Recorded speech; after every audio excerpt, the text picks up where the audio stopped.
Você vive ocupada, mas sente que sua vida escorre pelos dedos? Acorda cedo, resolve tudo, cuida de todos, mas no fim do dia não sente que viveu. É como se você existisse só para manter tudo funcionando. Tudo gira, menos você. E quando o silêncio chega, vem o vazio. A alma exausta, o peito cheio, os olhos sem brilho.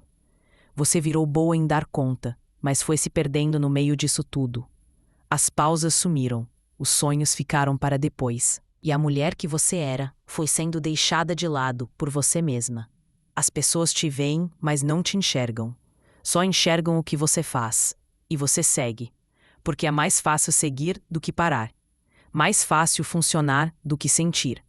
Mas lá dentro tem algo que grita, que sussurra: isso não é vida. Porque não é. Quando você vive só para os outros, sua existência se apaga devagar. E um dia, acorda se perguntando: onde foi parar quem eu era? Sem perceber, você assinou um contrato invisível.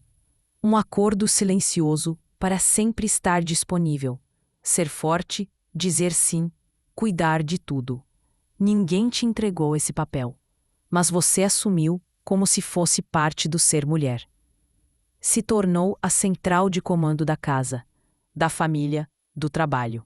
Lembra do aniversário de todos, resolve imprevistos, antecipa necessidades, apaga incêndios que nem começaram. E se algo falha, a culpa vem.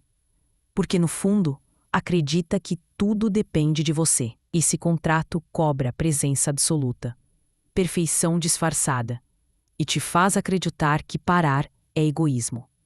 Mas nunca houve cláusula que garantisse cuidado com você. Nenhum artigo que assegurasse o seu descanso, os seus sonhos, a sua voz.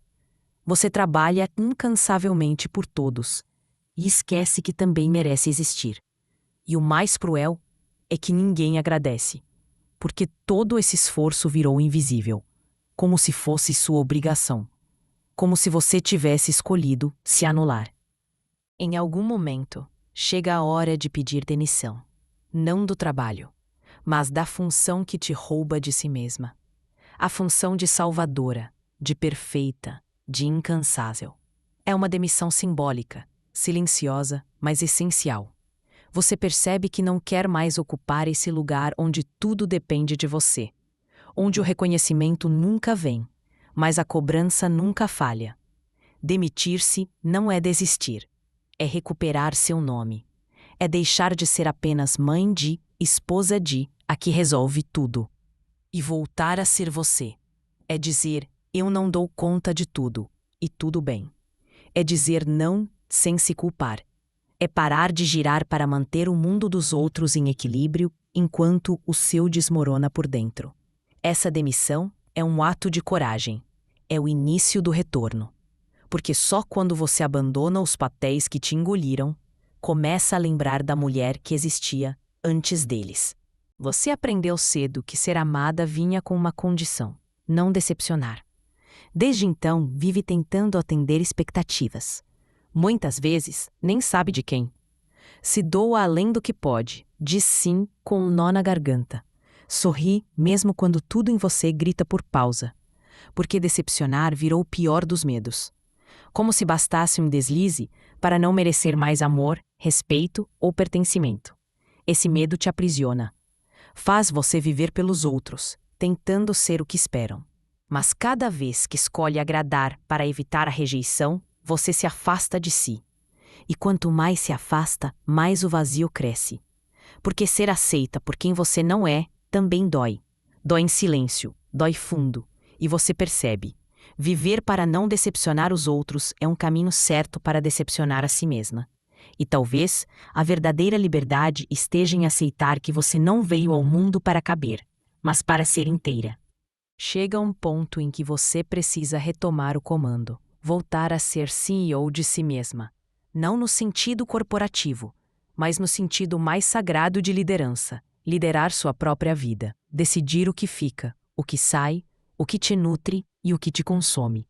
Relembrar que você tem escolha, que pode dizer não sem culpa, que pode mudar a rota, que pode priorizar sua paz acima da aprovação alheia. Ser CEO de si é criar uma rotina com alma, É escutar seu corpo antes do relógio. É colocar seus desejos de volta na agenda. É parar de viver em função dos outros e começar a se tratar como prioridade, não como sobra.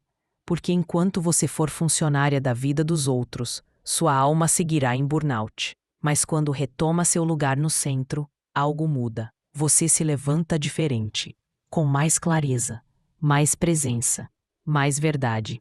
Não para dar conta de tudo, mas para finalmente dar conta de si. Talvez você não precise de grandes mudanças agora.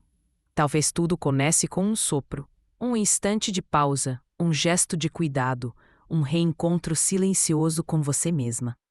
É por isso que existe O Sopro que Desperta, um livro pensado para mulheres exaustas que querem voltar a sentir leveza. Com apenas 15 minutos de leitura por dia. Não é um manual, nem uma cobrança. É um espaço, um espelho, uma mão estendida que te convida a voltar para si aos poucos, no seu tempo. Porque às vezes, tudo o que a alma precisa é de um ritual breve, mas verdadeiro, para começar a se lembrar de quem é. Se algo dentro de você sentiu esse chamado, o link está na descrição. E talvez, só talvez, esse seja o primeiro passo do seu recomeço. Se essa mensagem te tocou, talvez sua alma esteja pedindo por mais espaços assim. Espaços onde você possa existir sem pressa, sem culpa, sem cobrança. Esse canal foi criado exatamente para isso, para ser um lembrete constante de que você merece leveza. Então, se fez sentido para você, se inscreva. Aqui cada vídeo é um sopro, um respiro no meio do caos. E quando sentir que precisa se lembrar de quem é, mesmo em meio à correria, volta aqui. Tem sempre um novo olhar, uma nova palavra, uma nova chance de voltar para si. Te convido a assistir o próximo vídeo. Pode ser que lhe diga exatamente o que você nem sabia que precisava ouvir. A jornada é sua, mas você não precisa fazer sozinha.